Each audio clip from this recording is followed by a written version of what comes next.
UFC 305 Media Day will feature UFC middleweight champion Dricus du Plessis, former UFC middleweight champion Israel Adesanya, and a host of others fighting at Saturday's event in Perth, Australia.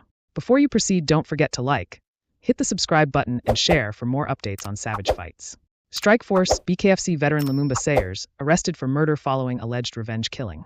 Strikeforce and BKFC veteran Lumumba Sayers has been arrested on murder charges after he allegedly gunned down a man to avenge his son's death. According to an arrest affidavit first obtained by Denver 7 on Monday, Sayers was arrested this past Saturday after he allegedly approached a man at a child's birthday party and shot him in the head. The incident took place at Pioneer Park in Commerce City. Sayers is currently in custody in Adams County, Colorado, on first-degree murder and felony menacing charges, and he's being held on $1 million bond per court records obtained by MMA Fighting. His next court hearing is scheduled on Thursday at 8:30 a.m. local time. The victim, later identified as Malcolm Watson, 28, is believed to be a friend of a man who was previously accused of killing Sayers' son in a shooting that took place in August 2023.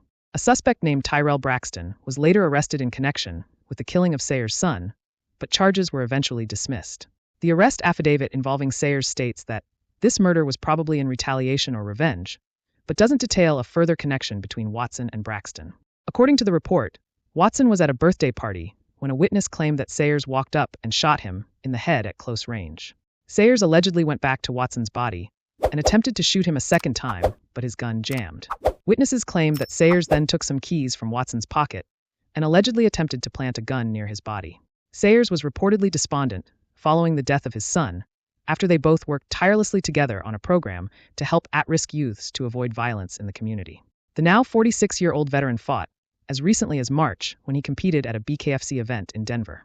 In his MMA career, Sayers is best known for his time spent with Strikeforce, where he fought a number of notable names, including Anthony Smith, Derek Brunson, and Scott Smith. No bets barred. Can Israel Adesanya make history at UFC 305 against Dricus du Plessis? UFC 305 takes place this Saturday in Perth, Australia, headlined by a middleweight title matchup between Dricus du Plessis and Israel Adesanya. So the No Bets Barred boys are back with a full breakdown of the event.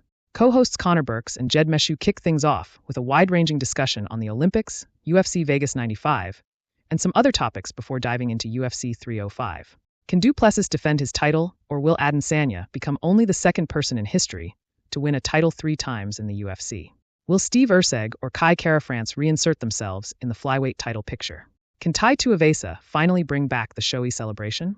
Whatever he needs to do to hype himself up. The defending champ Dricus du Plessis does a meet and greet with fans in Australia. The City kickboxing team, including former 2-time UFC middleweight champion Israel Adesanya, Dan Hooker, and Kai Kara-France, fly into Perth.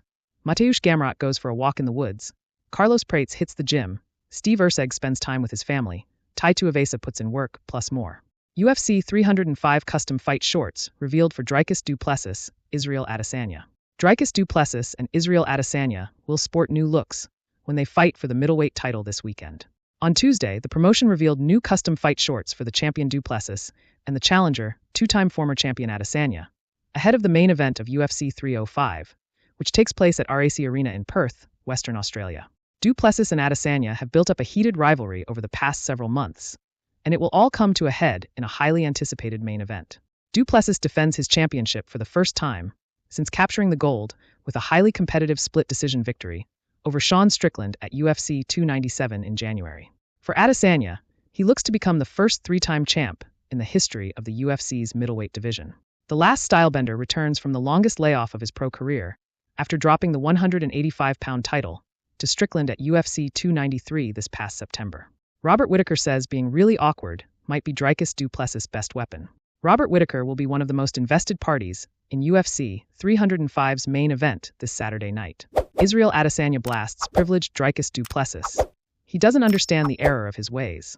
It took longer than expected, but Dricus du Plessis versus Israel Adesanya is finally about to happen. UFC 305 hosts the big middleweight title tilt between the champion du Plessis and 2-time champion Adesanya this Saturday night in Perth, Australia. When this matchup was first lined up, the roles were reversed and Adesanya held the gold. What originally started as a simple title defense quickly became a grudge match when the former champion took issue with comments made by South Africa's finest. A proud native of his country, du Plessis claimed during his rise to title contention that he'd become the first African champion, taking a title back to home soil, unlike anyone before him. Still, Knox has maintained no hostility with his comments and supported his stance that he's spoken facts, which has never sat well with the last stylebender. I want him to take accountability for his remarks, Adesanya told TMZ Sports. Abdul Razak Al-Hassan said it before his fight about 3 weeks ago, saying, I respect Dricus, but he's a coward for what he said. He's a coward. Because Dricus is saying, I trained in Africa. I do this in Africa, and people like Razak and myself who are forced to flee our own country because of a better opportunity, he'll never understand that because he lives behind the F***king gates of his privileged life in South Africa, and he's able to do that there. So, someone like Francis Ngannou, who had to cross the desert to go overseas to go train. If you know Francis' story, you can't call him not a real African champion, because he didn't train in Africa. Like bro. Are you kidding? He concluded. The guy got sent back out to the desert 6, 7 times to go die, and he survived. UFC Africa appeared to be a real possibility when Adesanya and his fellow former champions Ngannou and Kamaru Usman reigned over the middleweight, heavyweight, and welterweight divisions respectively.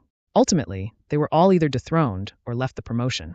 Even without Francis being champion, without myself being champion, without Kamaru being champion, he would have never been champion, Adesanya said.